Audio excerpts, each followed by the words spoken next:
Irrita-me o marketing todo à volta da inteligência artificial.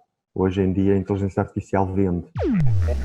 César Analide, professor e investigador de inteligência artificial da Universidade do Minho.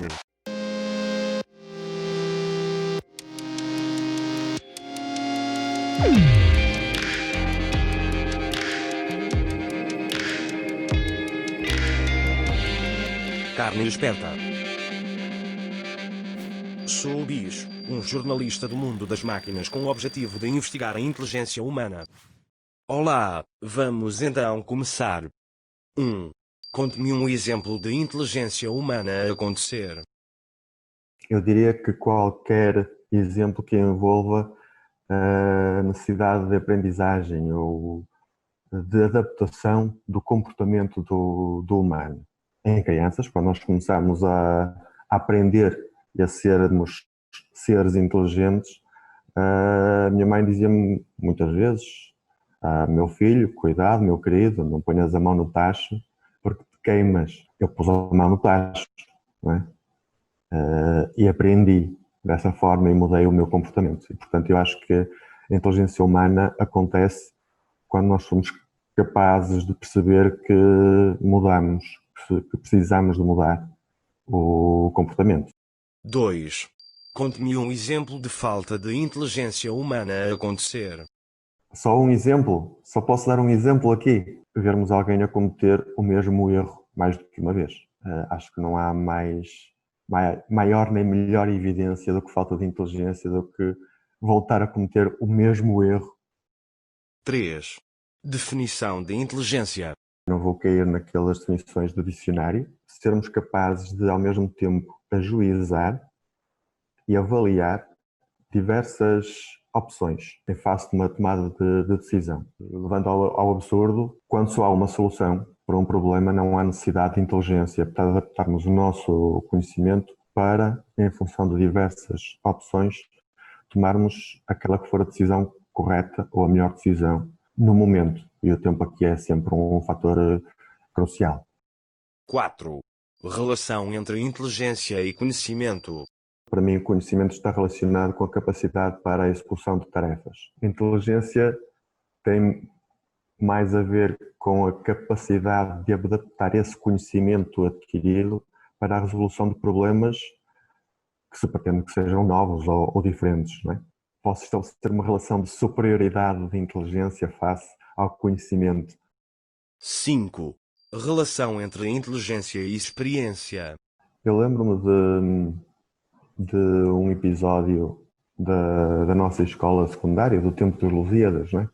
do velho do Restelo, que era apresentado pelo Camões como alguém com saber só de experiências feito. A inteligência não é capaz de existir sem a experiência, sem a constatação e a realização de tarefas ou de ações, mas não é uma equivalência. Ter a experiência não é sinónimo de se ter inteligência. 6. Relação entre inteligência e emoções.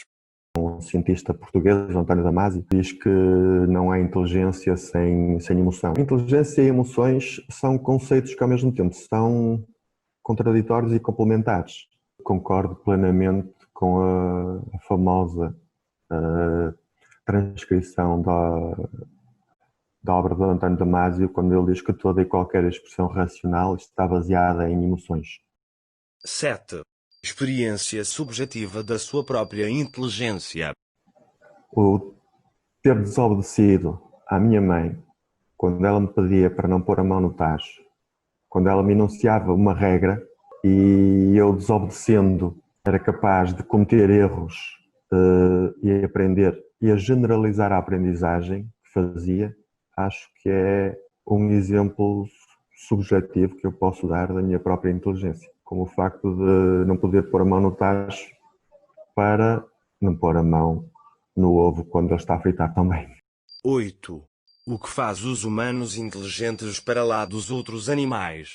Esta até agora é a pergunta mais fácil de responder, principalmente porque foram os humanos que se autoclassificaram como seres inteligentes. Ser juiz em causa própria, neste caso, é-nos vantajoso. para além de que não conheço outra definição de inteligência que não tenha sido assumida por nós.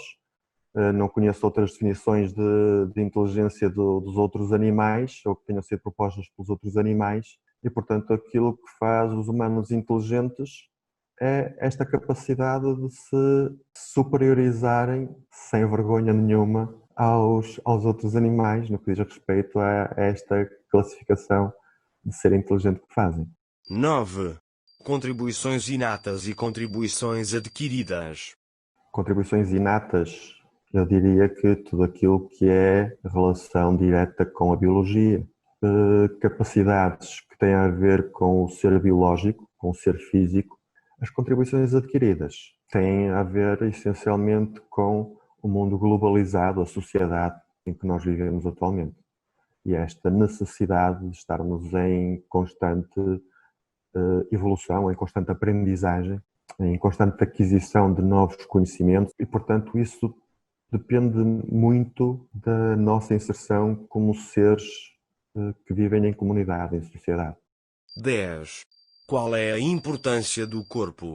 O corpo, para além da mente ou para além da cabeça, são os sensores daquilo que é a máquina, daquilo que é a mente. 11. Como é que eu percebo se alguém é inteligente e se não está a fingir? E quem é que disse que o fingimento não é uma manifestação de inteligência? Como é que se consegue perceber se alguém é inteligente? É com sabedoria, só com um nível superior de inteligência que é sabedoria. Como é que eu faria para saber como é que eu, ser inteligente, faria para identificar um ser inteligente ou um simples fingidor? Era fazendo perguntas. 12. Qual o humano mais inteligente que conhece? Todos aqueles que foram ou que são reconhecidos atualmente como grandes transformadores do conhecimento. Eu posso nomear o Isaac Newton, o Galileu Galilei, o Nicolás Copérnico, como os grandes modificadores de teorias fundamentadas durante vários anos, como o Nikola Tesla, que nos permite estarmos agora aqui a comunicar com base em energia corrente alternada. 13. Como varia a inteligência do humano para humano? Começa por variar em função dos fatores genéticos ou biológicos, também em função dos fatores sociais, mas acima de tudo, a inteligência varia de humano para humano pela capacidade para questionar aquilo que já era sabido. 14. Como é que um humano pode aumentar a inteligência? Uma primeira abordagem muito simples é arranjando um amigo como tu. Se não nos pudermos socorrer de máquinas, voltamos à velha teoria. O mais importante é a ação, é fazermos alguma coisa, porque só fazendo alguma coisa é que vamos errar. Só vamos ser capazes de nos incrementarmos errando. 15. O que ainda o irrita na inteligência artificial? Irrita-me as conversas que se tem nos cafés e nos cabeleireiros. Está na moda, mas assim à séria. Irrita-me o marketing todo à volta da inteligência artificial. Hoje em dia a inteligência artificial vende um ser de costas largas anunciando-se que, bastando referir a expressão de inteligência artificial, que a nossa sociedade adquire produtos baseados nessa definição. Enfim, isso irrita-me à séria mesmo. 16.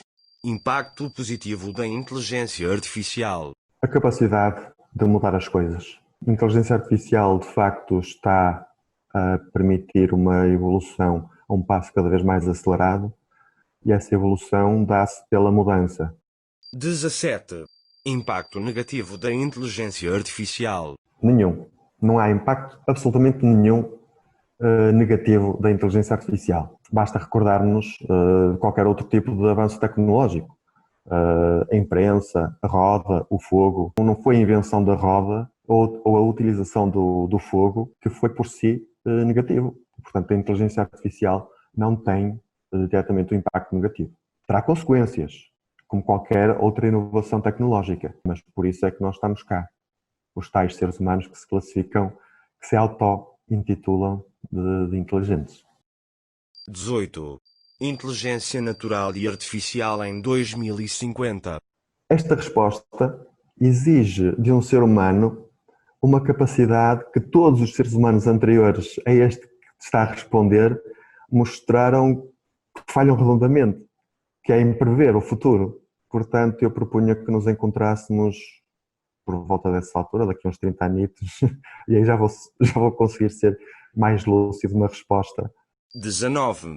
O que têm os humanos para além da inteligência? Como dizia o António Damasio, tenho emoções, tenho vontade de ser um ser racional, mas não consigo viver a vida dessa forma, sem um bocadinho de pimenta e sal de emoções para além da inteligência.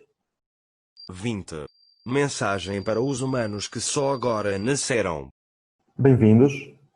Esta sociedade está a melhorar. Inquietem-se. Não fiquem presos ao que sabem ou ao que vos dizem. Procurem perceber o que é impossível e o que é imutável e tornem-no possível e mudem. 21. O que me recomenda para vos perceber melhor? Interagirmos, convivermos, irmos tomar um cafezinho, que nos observem, que interajam connosco, para podermos errar e aprender em conjunto. Estão já a fazer parte da nossa sociedade, só que ainda não têm consciência disso. 22. Para terminar, gostaria de me perguntar alguma coisa? Gostaria. Nenhuma destas perguntas se referiu à memória. Não houve nenhuma pergunta relacionada com memória. Porquê? Dê-me 6 horas para cortar uma árvore e eu passo as primeiras 4 a afiar o machado. Abraham Lincoln. Terminei as perguntas. Muito obrigado.